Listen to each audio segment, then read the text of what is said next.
Vivendo o Caminho Infinito, de Joel S. Goldsmith, tradução Natanael Almeida.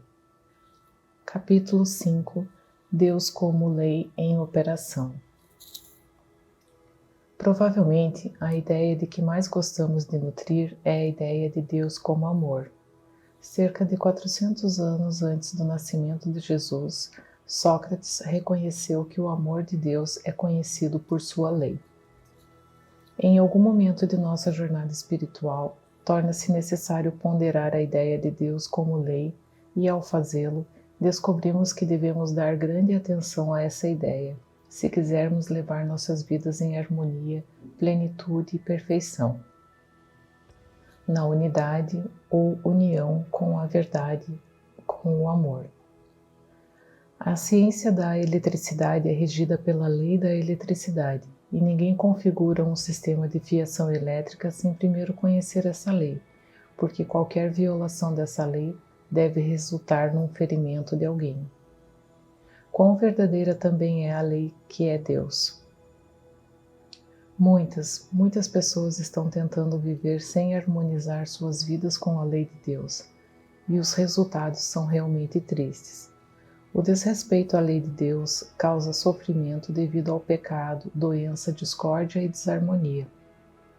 Por causa dos ensinamentos religiosos que abandonaram quase inteiramente a revelação e o desdobramento de Deus como lei, a maioria das pessoas realmente acreditam que podem viver suas próprias vidas da maneira que desejam, contanto que tenham o cuidado de não violar ou serem pegos violando a lei legal.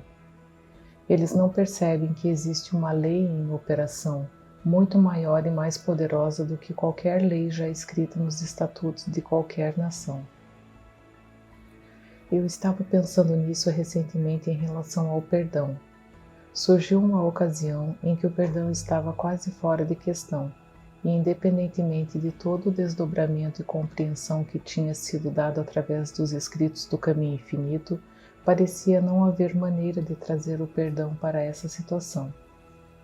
Então pensei em um certo homem que, aparentemente sem culpa própria, tinha sofrido um destino muito triste. Para o público, uma grande injustiça, um grande mal tinha sido cometido, da qual ele era a vítima e pelo qual não era responsável. O pensamento que me veio: como saber o que estava acontecendo na consciência do indivíduo que foi a vítima? Como sabemos o que ele estava atraindo para si próprio? O que estava acontecendo em sua mente para atrair tal experiência para ele? Isso desencadeou toda uma linha de pensamento. O mestre, que acreditamos, conhecia todo o segredo da relação existente entre Deus e o homem. Também sabia que a maneira de trazer harmonia na existência do homem era através da compreensão da lei de Deus. O apóstolo Paulo afirma claramente: não vos enganeis, Deus não é zombado, pois tudo o que o homem semear, isso também colherá. Esse é um ditado forte e duro. Se alguma das coisas que colhemos em nossa experiência foram, na verdade, a colheita do que nós mesmos plantamos, então estamos sendo chamados para uma reorganização completa de nossas vidas, nosso estado de pensamento e nosso estado de consciência. Tenho certeza de que muitos poucos de nós conscientemente acreditam que as graves desarmonias e discórdias que surgiram em nossa experiência são, na verdade, o resultado de nossa própria semeadura. A maioria de nós está mais inclinada a acreditar que somos vítimas inocentes da injustiça e crueldade de outras pessoas. Gálatas 6:7. Paulo, indo além, nos mostra como melhorar nossa semeadura para que nossa colheita fique mais de acordo com a harmonia. Pois aquele que semeia na sua carne, da carne colherá a corrupção, mas aquele que semeia no Espírito, do Espírito colherá a vida eterna. Neste ponto, nós, no Caminho Infinito, discordamos totalmente do ensino metafísico de que pensamentos errados específicos e atos errados específicos produzem males, doenças ou discórdias específicas em nossa existência. Paulo nos mostra que, porque Deus é espírito, as leis de Deus são espirituais. Se temos aceitado e considerado a lei material como nossa base de vida, estamos semeando na carne, na matéria, na materialidade, e estamos fadados a colher finitude, limitação e desarmonia. Gálatas 6:8. Esse é um ponto de tremenda importância para aqueles de nós que são estudantes no caminho. Provavelmente cada um de nós, em certa medida, acredita que algumas de nossas desarmonias e discórdias são devidas a outras pessoas, e é aqui que devemos trazer a lei do perdão para a imagem. A primeira coisa que perguntamos é: como posso perdoar fulano por esse erro terrível? Devemos esquecer o perdão de fulano de tal e devemos reconhecer que, assim como semeamos, estamos colhendo. Em vez de culpar outra pessoa, devemos reconhecer aqui e agora que algum falso estado de ser, algum falso estado de pensamento ou ato dentro de nós, ou ato dentro de nosso próprio ser, atraiu essa experiência para nós. E se ela não tivesse ocorrido por meio daquele indivíduo em particular, com certeza teria vindo de algum outro, já que a experiência tinha que vir até nós. Nós a atraímos para nós mesmos. Ao manter alguém em condenação, você está semeando na carne e colherá a corrupção, mas ao não culpar outra pessoa, você se afasta dessa semeadura. Agora reconheça que ninguém na terra, no céu ou no inferno tem o poder de restringir, prejudicar ou influenciar você de qualquer forma. Agora reconheça que todo o poder reside em sua alma e você estará novamente semeando para o Espírito e você colherá liberdade, paz e harmonia. Por favor, entenda que não está sendo ensinado a examinar seu pensamento para ver qual erro você pensou hoje ou ontem, ou 10 anos atrás, e corrigi-lo. Pelo contrário, este é um ensino no qual você reconhece que o pensamento material deve produzir condições materiais, mas a consciência espiritual, permanecendo na palavra espiritual e permitindo que a palavra habite em você, produzirá a era espiritual dos frutos. Você pode esquecer todo o pensamento errôneo, até mesmo pecaminoso do passado, e começar de novo em qualquer ponto, para eliminar as discórdias e desarmonias devido à aceitação ou ter reconhecido a materialidade. Ao voltar-se para o Espírito, você começa imediatamente a colher harmonia, saúde, plenitude e completude. Pois aquele semeia na sua carne, da carne colherá a corrupção. Isso significa que se você está colocando sua esperança, fé e confiança na forma ou na criação, você está semeando na carne. Ao passo que se você está colocando sua esperança, fé e confiança no Espírito, na causa, no infinito invisível, você está semeando no Espírito. Se você acredita que dólares ou investimentos, safras ou imóveis, posições ou folhas de pagamento constituem um suprimento, você está semeando para a carne. Você está colocando sua fé em alguma forma de criação e ao semear dessa forma você acaba colhendo a perda, a limitação ou a desvalorização desses dólares ou a insegurança desses investimentos. Mais cedo ou mais tarde você descobrirá que aquilo em que depositou sua confiança não se sustenta. É o mesmo se depositarmos nossa fé nas pessoas. As Escrituras nos dizem: não ponhais vossa confiança em príncipes, e deixai-vos do homem, cujo fôlego está em suas narinas, pois em que situação deve ser considerado? Se depositarmos nossa fé em homens, mulheres, governos ou organizações, colheremos as tristezas e decepções que vêm por ter confiado no homem, cujo fôlego está em suas narinas. Ao passo que se nossa confiança total estiver no infinito invisível, o Espírito governante, nos encontraremos sendo governados harmoniosamente no quadro externo.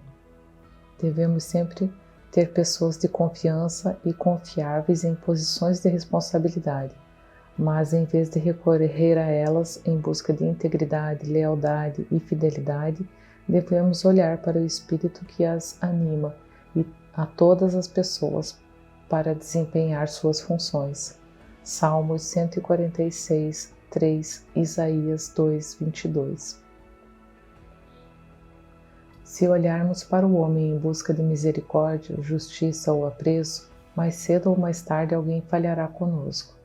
Em meu livreto Amor e Gratidão, todo esse princípio é explicado e se torna prático na medida em que somos levados a perceber que nosso suprimento, mesmo que pareça vir das pessoas, está na verdade vindo do infinito e invisível de nosso próprio ser, o reino de Deus dentro de nós.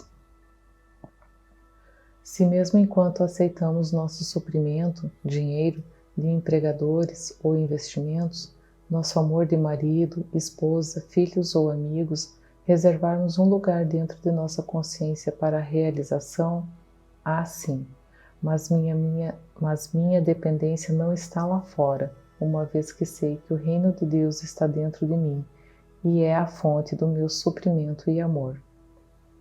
Então, estamos semeando para o Espírito e colheremos nosso suprimento espiritual, mesmo que os canais normais sejam cortados. Semeando para o Espírito, colheremos espiritualmente e nossa renda e suprimento continuarão, mesmo que tenha que vir por algum outro caminho. Se ao invés de buscar no homem, cujo fôlego está em suas narinas por justiça, cooperação, recompensa e apreço, reservarmos em algum lugar dentro de nós um cantinho para o reconhecimento.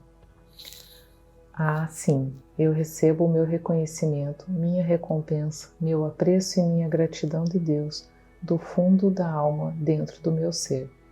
E então, deixamo-no vir através de quem quer que seja.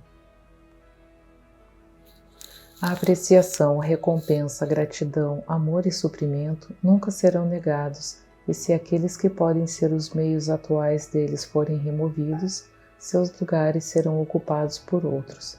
Ao semearmos espiritualmente, ao reservarmos essa pequena área de nossa consciência para o reconhecimento constante de que toda a apreciação, gratidão e amor estão no reino de Deus dentro de nós, colhemos nosso bem espiritual.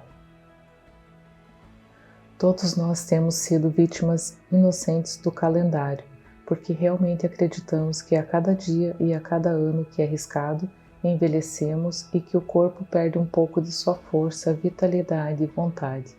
Acreditamos que até os 30 ganhamos em maturidade, força e vitalidade, mas depois dos 30 e 40, aceitamos a crença universal de que com o passar dos anos também passa a juventude, a vitalidade e a força. Isso também é uma semeadura para a carne, pois colocamos a harmonia do nosso corpo e a saúde onde ela não está. O poder do nosso corpo e saúde, o poder da nossa imortalidade está no Espírito.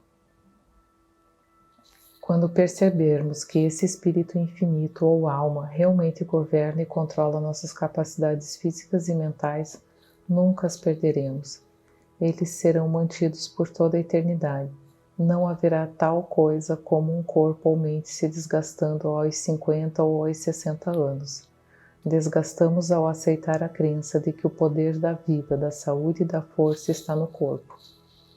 Uma vez que compreendamos que nossas faculdades físicas, mentais e morais são realmente atividades da alma e que o corpo é apenas o instrumento que a alma usa, o corpo será tão imortal quanto a alma, tão jovem, tão vital e tão saudável quanto a alma.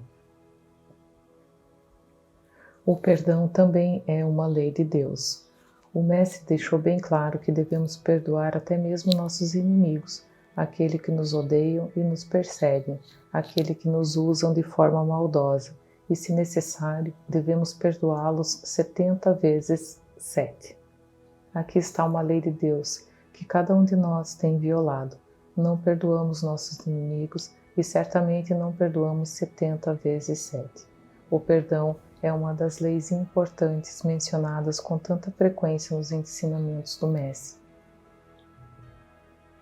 Cada um de nós está nutrindo uma crença, talvez apenas uma pequena crença, de que alguma discórdia, alguma desarmonia, algum erro em nossa experiência é devido a outra pessoa, seja no presente, no passado ou possivelmente no futuro, e assim violamos a lei do perdão.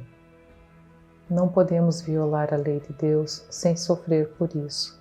Podemos violar as leis humanas, legais e materiais, às vezes sem repercussão, mas não existe tal coisa como violar uma lei espiritual com impunidade. Amarás o teu próximo como a ti mesmo. É outra lei de Deus.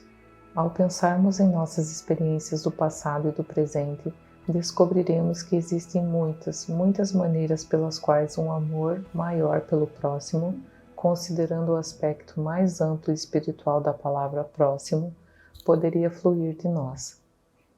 Isso pode não ser inteiramente no nível humano de amor, mas pode dar uma visão mais ampla ao abrir a consciência para a compreensão de que Deus é tanto a vida, a alma e o espírito do nosso próximo, quanto de nós mesmos.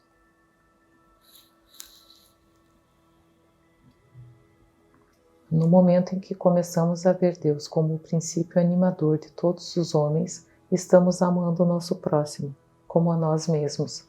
No momento em que podemos aceitar o governo de Deus como no amigo e inimigo, santo e pecador, estamos amando o nosso próximo como a nós mesmos. Mas quando damos desculpas e exceções, não estamos enganando a lei de Deus, estamos enganando só a nós mesmos, porque não existe tal coisa como a liberação de uma violação da lei de Deus até que a violação cesse. Conforme estudamos os ensinamentos do Mestre nos Evangelhos, encontramos essas leis de amor e perdão e também a lei do serviço.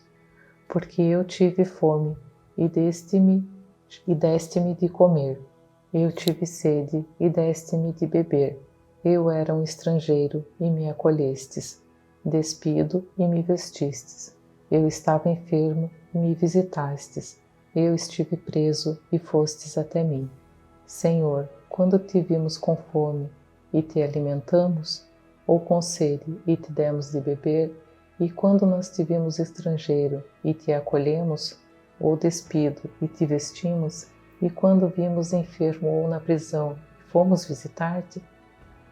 Na verdade, eu vos digo que quando o fizestes ao menor destes meus irmãos, a mim fizestes. O serviço é uma lei de Deus. Mateus 25, 35, 36, 37, 38, 39 e 40. Tu amarás o Senhor teu Deus de todo o teu coração, de toda a tua alma e de toda a tua mente. Existe alguma maneira de amar a Deus, exceto amando o homem? Se dissermos que amamos a Deus, a quem não vimos, mas não amamos o homem, a quem vimos, a Escritura diz que somos mentirosos. Portanto, a única maneira pela qual podemos amar a Deus com todo o nosso coração e alma, com toda a nossa mente, corpo e ser, é amando o homem. Esse amor manifesta-se não apenas no serviço que prestamos ao homem, na bondade e no perdão, mas também em nossa compreensão espiritual de Deus como a soma total do ser do homem individual.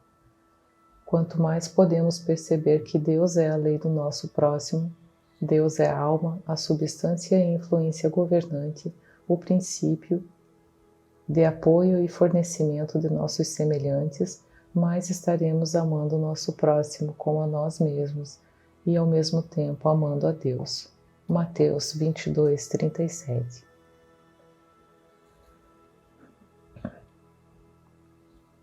Ao considerar qualquer uma das discórdias e desarmonias em nossa experiência atual, vamos pensar agora em Deus como lei e ver se estamos violando alguma lei de Deus.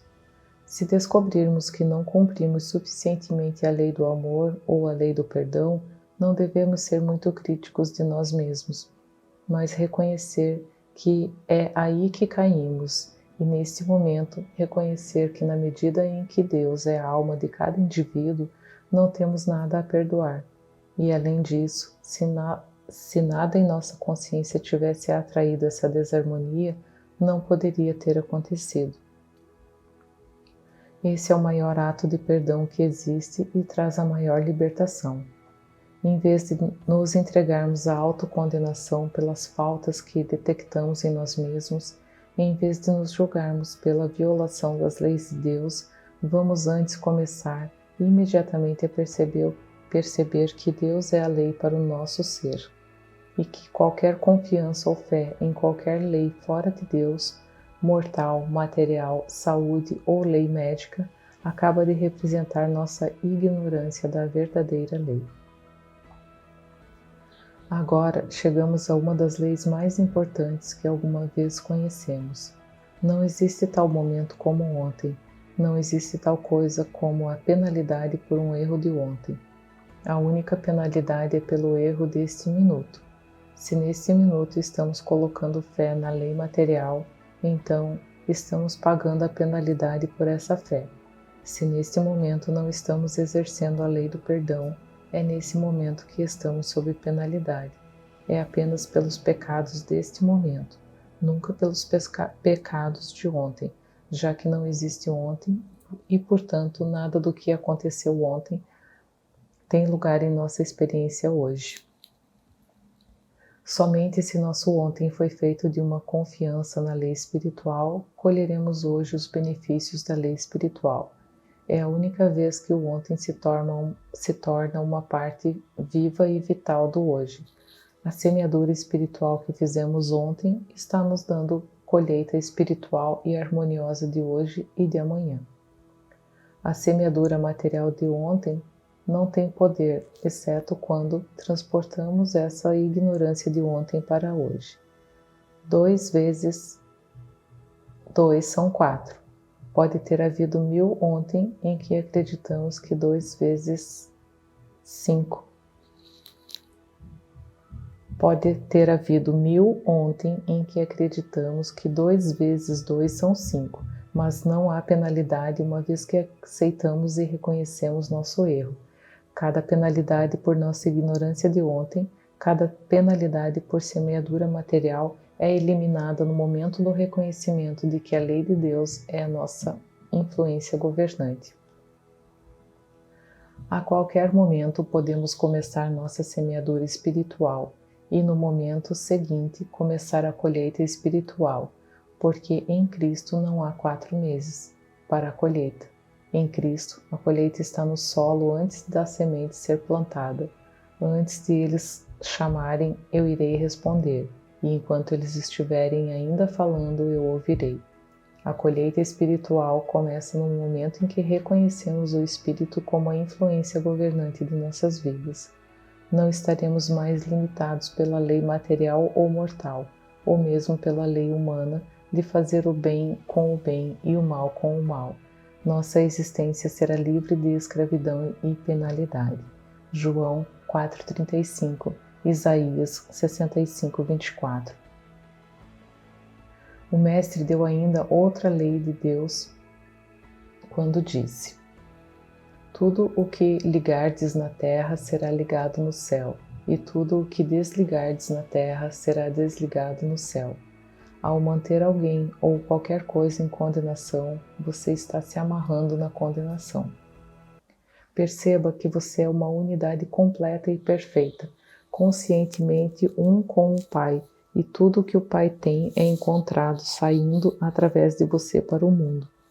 Fique satisfeito em ver esse bem fluir tanto para o pecador quanto para o santo. Não mantenha ninguém na escravidão.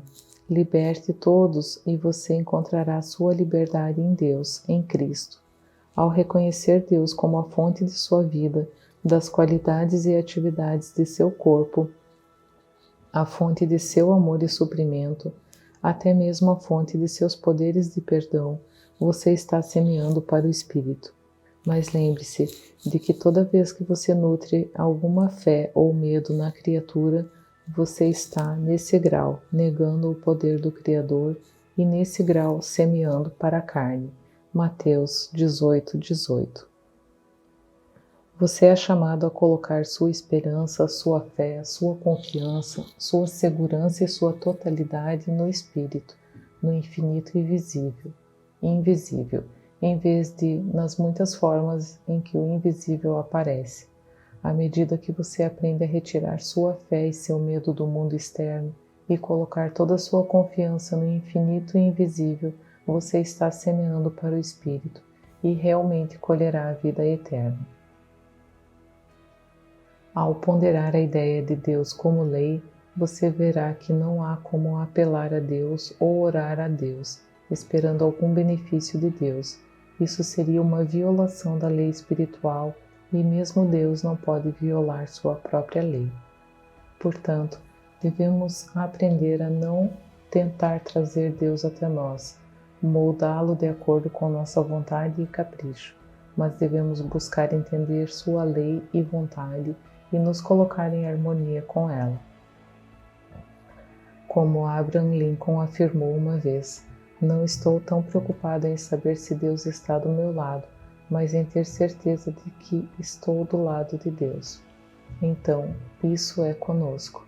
Não nos preocupemos em trazer o poder de Deus para nossa experiência, mas preocupemo-nos em compreender a lei e a vontade de Deus e harmonizar-nos com ela.